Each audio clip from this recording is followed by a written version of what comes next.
Grabando. Muy bien. Compartimos pantalla nuevamente y empezamos con nuestras diapositivas. Ahora sí.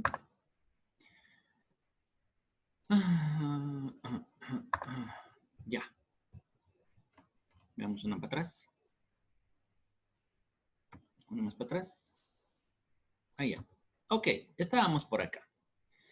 Estamos hablando de una de las formas de dejar ineficaz los contratos. El tema de los contratos es muy importante para un abogado, habida cuenta que prácticamente la mayor parte de tu trabajo tiene que ver con la realización, análisis o interpretación de contratos. A ver, aquí estamos analizando las 4 formas de dejar ineficaz los contratos. Hemos dicho y siempre lo recalco y lo repito con la esperanza de que ustedes puedan retener en sus mentes jóvenes del mañana, pues tenemos lo que es la resolución, la rescisión, la nulidad y la anulabilidad. Son las únicas 4 formas que existen para dejar ineficaz un contrato. Estamos analizando primero el tema de la resolución en una de sus principales causales, ¿no? Tiene sus propias causales. Por ahora estamos viendo el incumplimiento culpable o imputable a la otra parte. El Código Procesal, el Código Civil prevé, ¿no es cierto?, por una parte, lo que es la resolución implícita. No sé si pueden colaborarme, por favor, con la lectura del artículo 568 del Código Civil.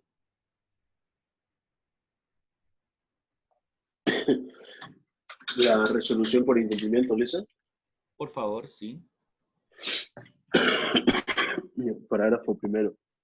En los contratos con prestaciones recíprocas, cuando una de las partes incumple por su voluntad la obligación, la parte que ha cumplido puede pedir judicialmente el cumplimiento o la resolución del contrato, más el resarcimiento del daño, o también puede pedir solo el cumplimiento dentro de un plazo razonable que fijará el juez, y no haciéndose efectiva la prestación dentro de ese plazo, quedará resuelto el contrato sin perjuicio en todo caso de resarcir el daño. Ok, perfecto, muchas gracias, Jorge. Espero que esté con su barbijo para que no nos contagie a todos. Bien. ¿Lo leo el parágrafo segundo, Lisa, o no? Sí, léalo para terminar. Bien. Parágrafo segundo. Si se hubiera demandado solamente la resolución, no podrá ya pedirse el cumplimiento del contrato, y el demandado a su vez ya no podrá cumplir su obligación desde el día de la notificación con la demanda. Muy bien.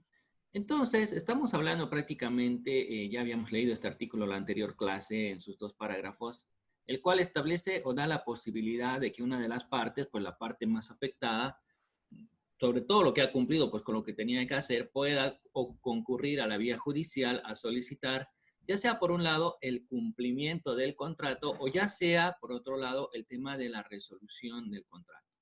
Decíamos que si la parte va y demanda cumplimiento, puede que aunque no cumpla dentro del término o plazo que establezca el juez, pues se va directamente por la resolución, ¿no? Y puede ser también que no pidamos en ningún momento cumplimiento, sino que directamente vayamos a solicitar la resolución. Una vez que tú demandas en tu suma o síntesis y en tu petitorio tema de resolución, no puedes pedir después el cumplimiento. Si demandas cumplimiento, sí puedes pedir resolución. Si demandas resolución, no puedes pedir cumplimiento. Eso, claro, lo establece el propio Código Civil, ¿no es cierto? La doctrina también, en ese sentido. Pero les comentaba yo que en un proceso real, tú puedes, a título de conciliar, finalmente pedir el cumplimiento. Teníamos un caso, a ver, les voy a graficar para que lo podamos ver en un caso real. Había una señora que vendía vehículos. Los vehículos que ella vendía eran para que pues el que comprara pueda trabajar en el segundo anillo y pagar diariamente una renta a título de pagar pues diariamente por la compra del vehículo, ¿no? Entonces ya se había transcurrido, se habían vencido los plazos, el señor, el chofer que era propietario o estaba comprando el vehículo a crédito, pues no había cumplido con algunos pagos. Nuestra clienta, que era una señora mayor, ya de avanzada edad, finalmente vamos a la audiencia, ¿no es cierto? Y fue curioso porque cuando yo me estaba ratificando en mi demanda y quise hacer un pequeño resumen de la demanda, la juez me dijo, no, no, no, doctor, solamente limítese a ratificarse y punto. Yo ya sé pues de qué es el proceso, ¿no? Yo ya he leído la demanda. Y en algún momento en el proceso, pues la juez había olvidado de qué era el proceso. Por eso es conveniente, incluso para refrescar la memoria, ¿no es cierto?, a la autoridad jurisdiccional, que las partes sí hagan algunos alegatos al momento de presentar, pues, el caso, ¿no? Estamos hablando de lo que establece el artículo 366, parágrafo primero, numeral 1 del Código Procesal Civil, la ratificación e introducción de hechos nuevos. Bueno, la demanda era por resolución y lo teníamos al tipo del copete, ¿no? Cosa que si salían más la sentencia, íbamos, recogíamos el vehículo, aplicábamos las penalidades y al diablo todo.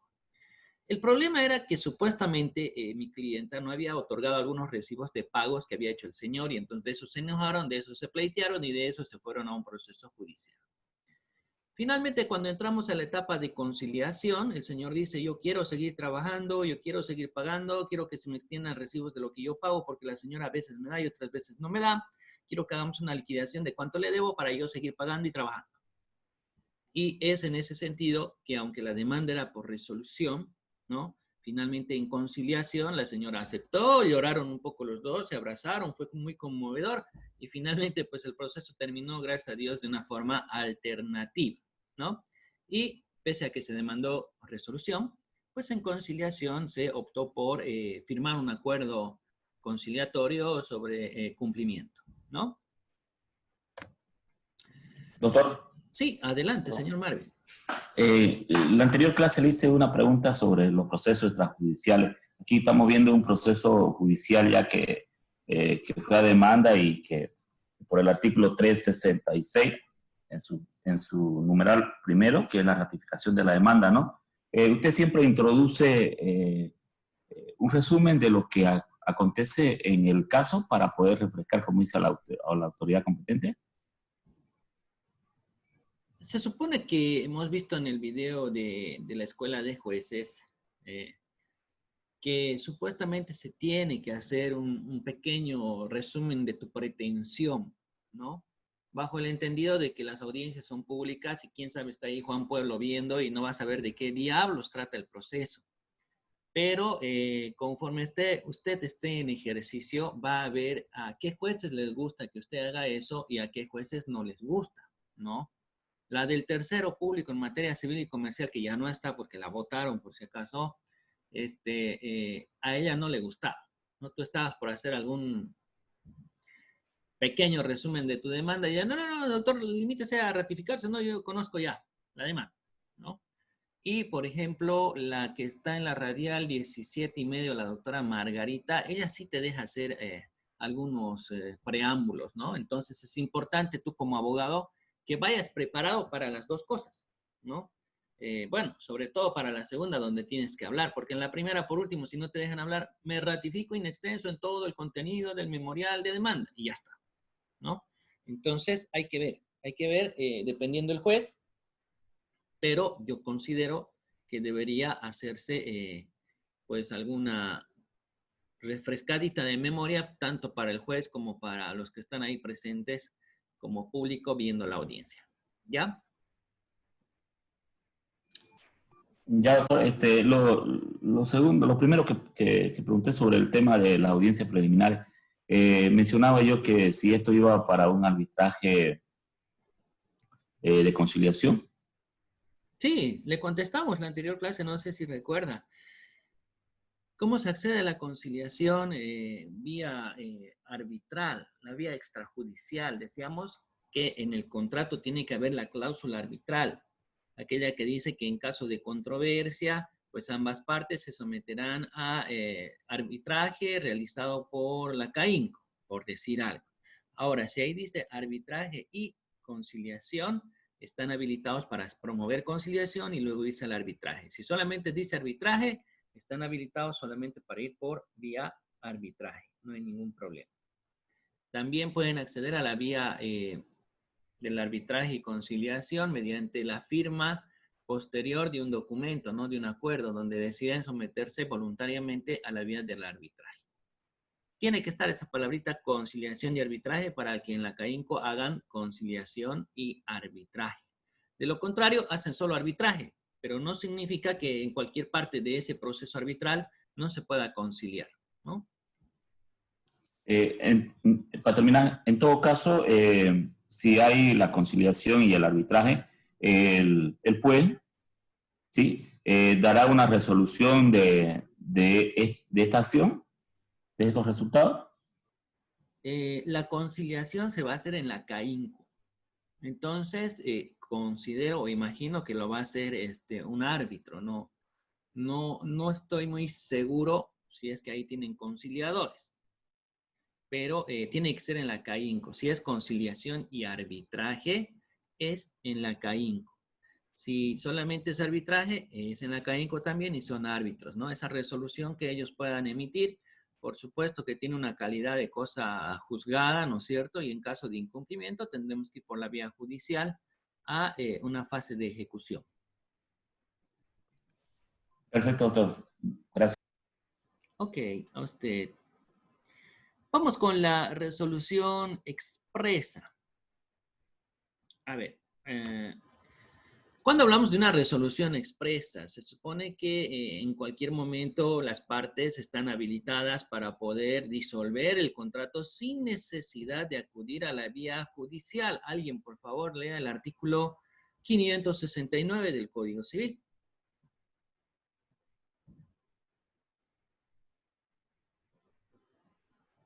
¿Dónde están sus códigos? Alguien además de Jorge, pues Jorge está con todos, ahí quieren hacerlo leer. Yo, doctor. A ver, adelante. Gracias, doctor.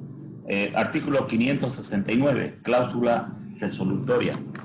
Las partes pueden convenir expresamente en que el contrato quedará resuelto si una determinada obligación no se cumple en la forma y de la manera establecida.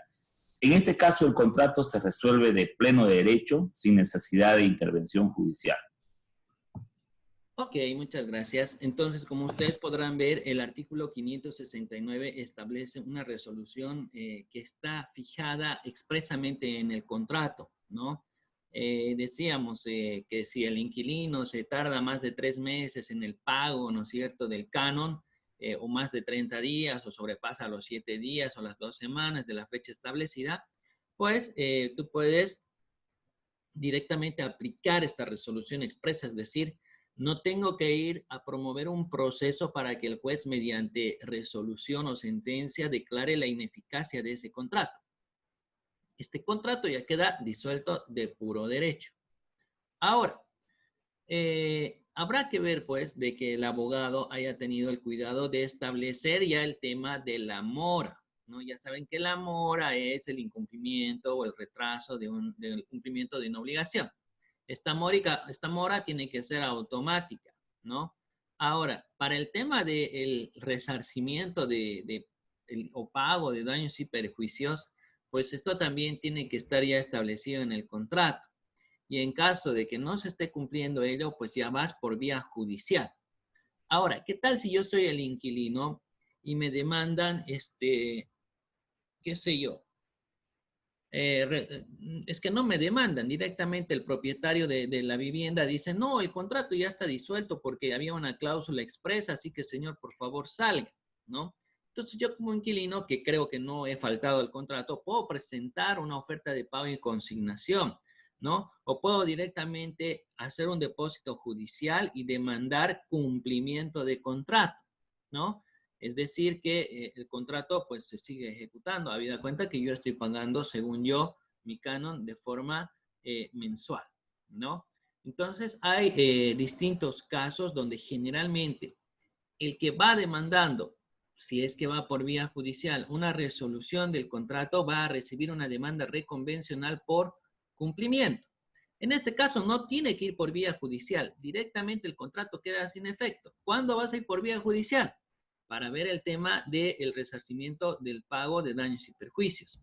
Ahora, hay algunos contratos que no necesitan ir por la vía judicial, ni siquiera para el pago de daños y perjuicios, porque quién sabe tienen arras y justo el que no ha cumplido, ya dio las arras, ¿no? O sea que las va a perder. En esos casos, pues tampoco tendremos que ir por vía judicial. El otro, si cree que está afectado, irá pues por vía judicial, demandará cumplimiento bajo alternativa de resolución, ¿no es cierto?, para ver si todavía puede darle unos shocks eléctricos a ese contrato y tratar de revivirlo para que se aplique, o de lo contrario se va a ir nomás pues por resolución. No sé qué resultado podría obtener positivo si es que el contrato ya está disuelto y hay una penalidad.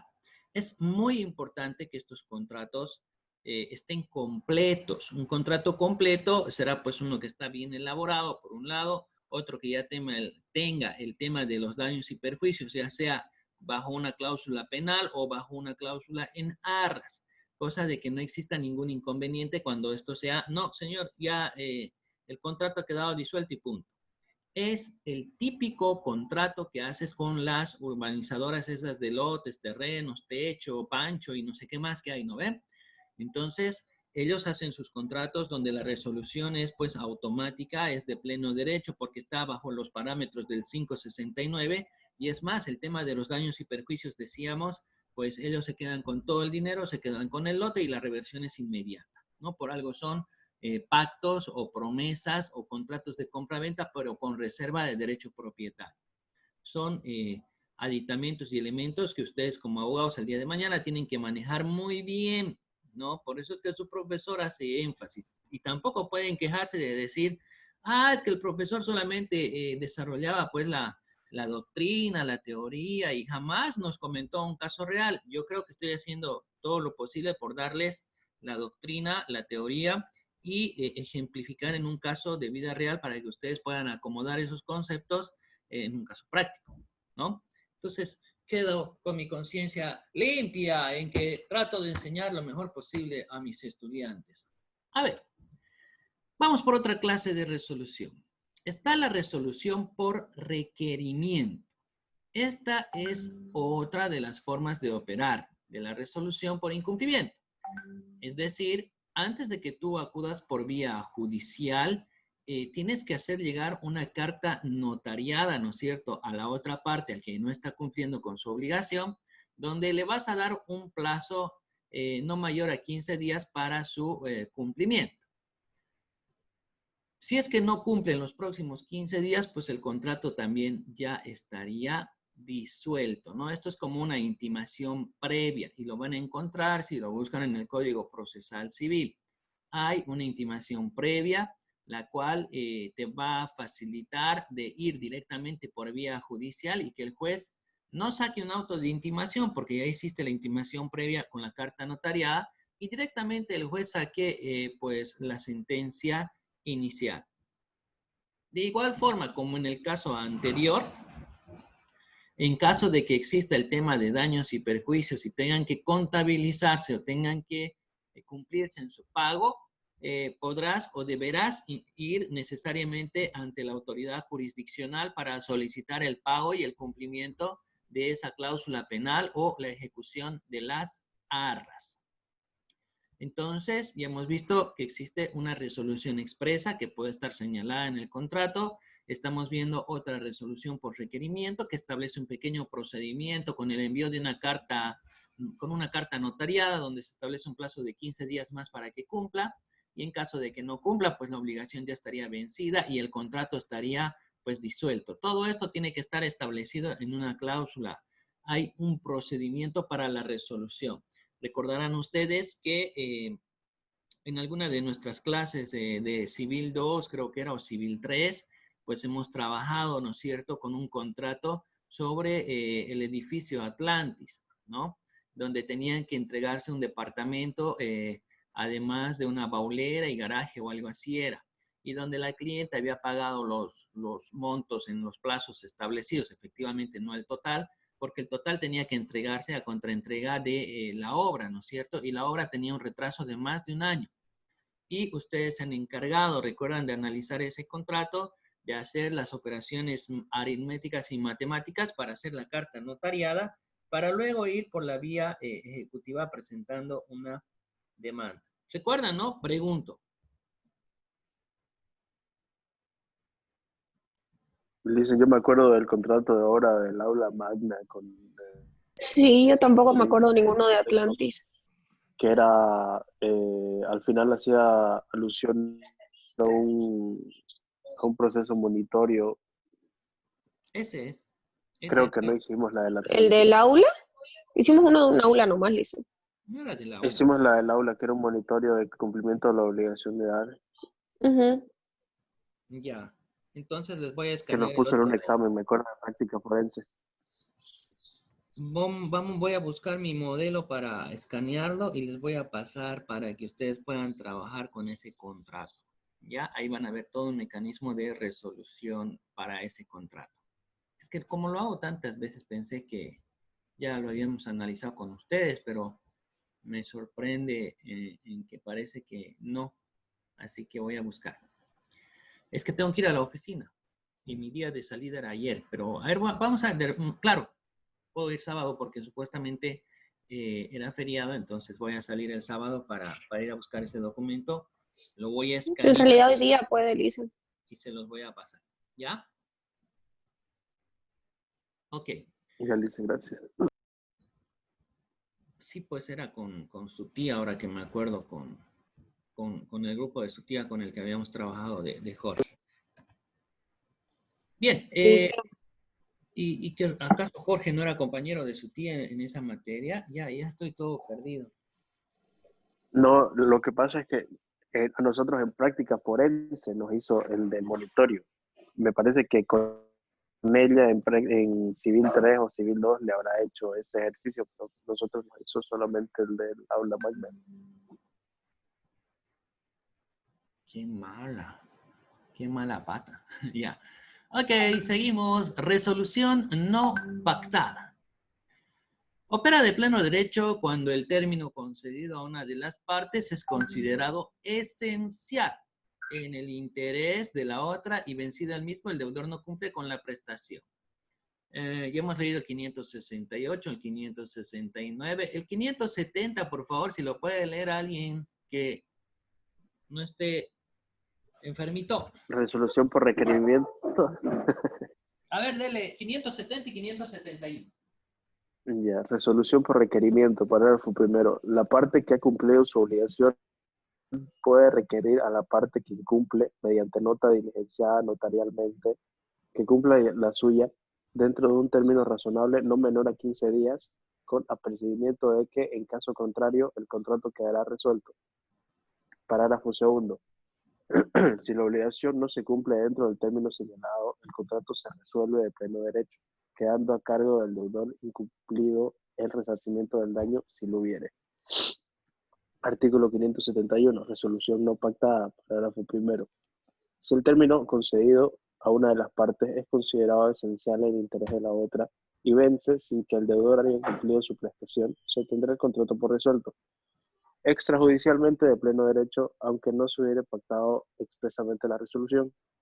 Parágrafo segundo. Sin embargo, y salvo pacto o uso contrario, si el acreedor beneficiario de plazo considerado esencial para el que para el quiere exigir al deudor el cumplimiento de su obligación, aún vencido el término, deberá notificarle por nota escrita notarialmente, diligenciada u otro acto equivalente dentro del plazo de 3 días vencidos, los cuales son su derecho caduca. Ok, perfecto.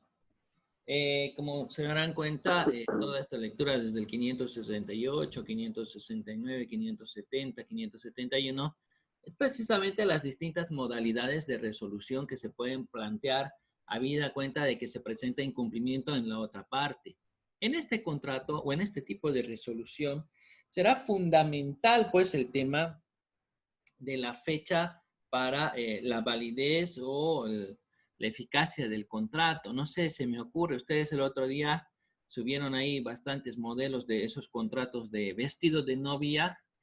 Bueno, pues si no te entregan en una fecha determinada, pues ya para qué te serviría el vestido, ¿no? Puede ser que en ese tipo de contrato, pues se establezca de forma primordial en una cláusula la resolución no pactada en aplicación del artículo 571, donde se tiene que establecerse una fecha, ¿no? No solamente hablaremos de un matrimonio o vestido de novia, también podemos hablar de, quién sabe, de la construcción de algún equipamiento o algo para un curso, para una conferencia, ¿no? O algo similar. A propósito, ahora que me acordé, Dicen, ¿cómo es esa tarea de contradocumento que subió? ya cualquier duda de las tareas, este es el medio preciso, por favor, o por el grupo de WhatsApp. Hemos puesto una tarea Ya. donde tienen que hacer un contradocumento. Algunos de ustedes ya me lo subió ahí. Alonso creo que era, me subió 1, 2, 3, 4, 5, 6 contratos ahí en uno. Eh, eh, seguramente no lo revisó, pues. Cuando uno hace una transferencia de un vehículo o de una casa, generalmente el monto que colocas en la minuta es un monto ficticio para pagar lo menos posible en el impuesto a la transferencia. Entonces, hay que tener el cuidado de celebrar ambos documentos. Por un lado, la minuta, que es la que va a ser vista en todos los lugares públicos y oficinas públicas, y por otro lado, el contradocumento. ¿Por qué es importante el contradocumento? Porque, ¿qué tal si vendo yo mi vehículo, por decir algo, en un monto de 20,000 bolivianos? Entonces, tengo un accidente y muero, van a venir mis hijos, descendientes, causavientes, pareja, esposa, y van a decir, pero este tipo ha regalado el vehículo, estaba loco. No, hay que plantear una demanda y la demanda va a ser rescisión por lesión en el precio. Por eso es importante que cuando tú celebres este tipo de documentos, hagas el contradocumento. ¿En qué consiste el contradocumento? Es un documento donde, a grandes rasgos se los voy a decir, en la cláusula primera colocarás antecedentes del primer contrato, de la minuta. En la cláusula segunda ya colocarás solamente el objeto, es decir, el aclarar el tema del verdadero precio pagado. Y en la cláusula tercera, pues la conformidad. Son 3 cláusulas que tienen que hacer. ¿En base a qué? A ese dictado de minuta que hemos hecho la clase anterior. ¿Se acuerdan? Pero con el Listen, y el precio que usted encabezado. estableció, listen, Sí. porque usted puso un monto ahí, ¿Cuánto puse, pues? no me acuerdo, pero era, 345,000, creo. ajá, El verdadero, Sí.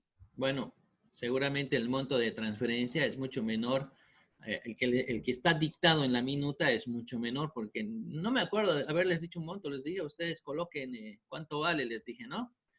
Entonces, estoy presumiendo que todos han puesto un monto inferior a $350,000.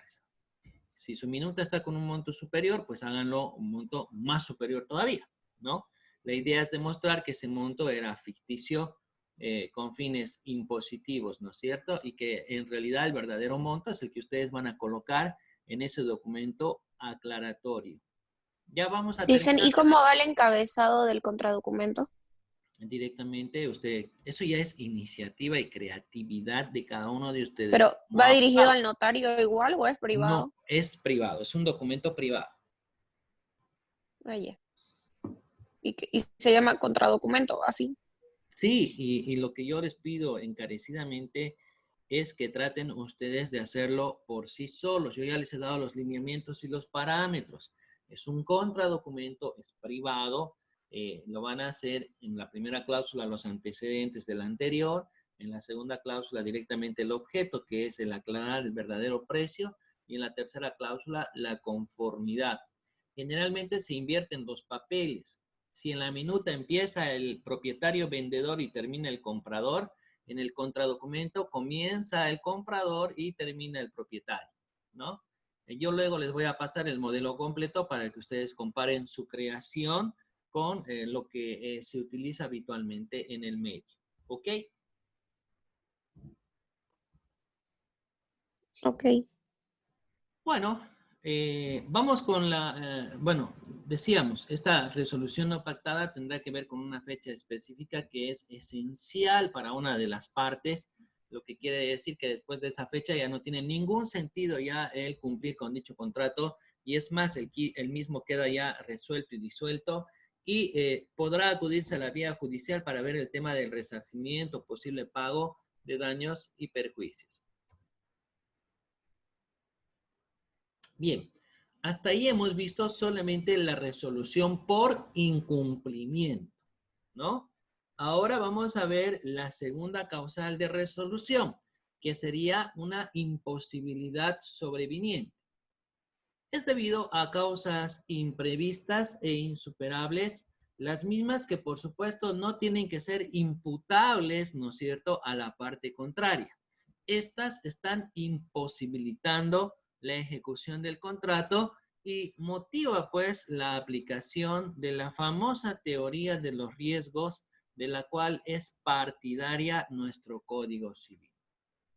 Entonces, esto de la imposibilidad sobreviniente es pues un factor X ajeno a las partes donde lamentablemente pues no se está pudiendo cumplir el contrato por ese aspecto, ¿no? No es como en el anterior simple y llanamente lo que se presentó es incumplimiento por parte de una de las partes contratantes. En cambio aquí hay algo que ha provocado, que ha ocasionado que no pueda cumplirse con ese contrato.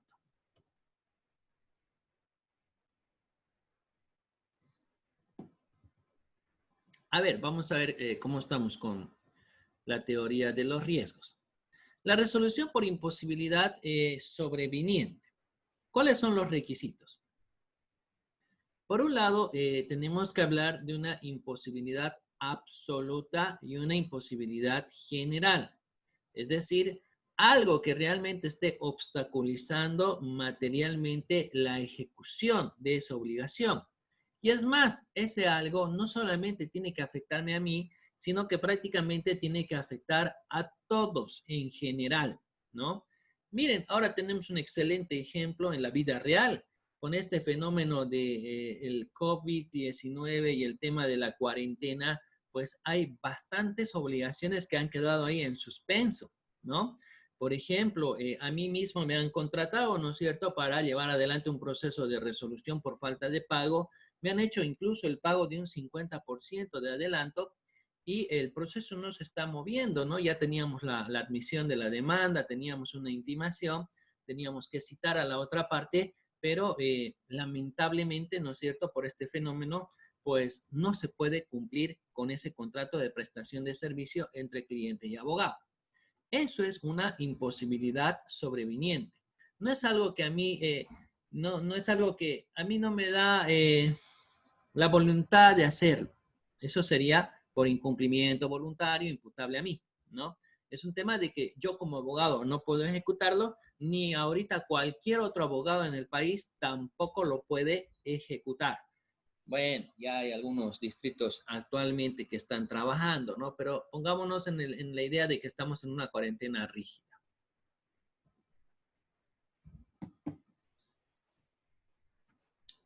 El carácter subjetivo hace referencia a la conducta de las partes en el sentido de que no sea a causa imputable a cargo de una de ellas. Por lo tanto, no se le podrá atribuir responsabilidad alguna. Se da el caso de que el acreedor asuma el riesgo. Bueno, dependiendo la obligación y el tipo de obligación, en este caso tiene que verse, ¿no es cierto?, que es una cuestión que no es atribuible por eso a una de las partes, ahí está el tema del carácter subjetivo, sino que de forma objetiva tiene que ser esto de forma general, una imposibilidad absoluta, cosa que no exista responsabilidad pues en una de las partes. En este caso se supone pues que el acreedor es el que va a asumir el riesgo en caso de que la cosa perezca o de alguna forma se dé, ¿qué les digo? La desaparición del elemento patrimonial en el contrato. Cuando terminemos de ver esta teoría de los riesgos vamos a tratar de ejemplificar un poco mejor. Es complicado hasta para quienes hablan. A ver, todo esto está en el Código Civil, enseguida lo vamos a buscar. Transferencia de cosas ciertas y determinadas. Todo esto que está establecido en el artículo 577, pues tiene una excepción y esta está en el artículo 579. Como no podemos estar hablando de artículo a artículo, necesitamos, por favor, que alguien nos haga lectura del artículo 577. ¿77 o 79? El 577 primero. Ya. Incumplimiento por imposibilidad sobreviviente. En los contratos con prestaciones recíprocas, la parte liberada de su prestación por la imposibilidad sobreviviente no puede pedir la contraprestación de la otra y deberá restituir lo que hubiera recibido. Las partes pueden, sin embargo, convenir en que el riesgo esté a cargo del acreedor. Ok. Tenemos menos de un minuto. Vamos con el 578, por favor.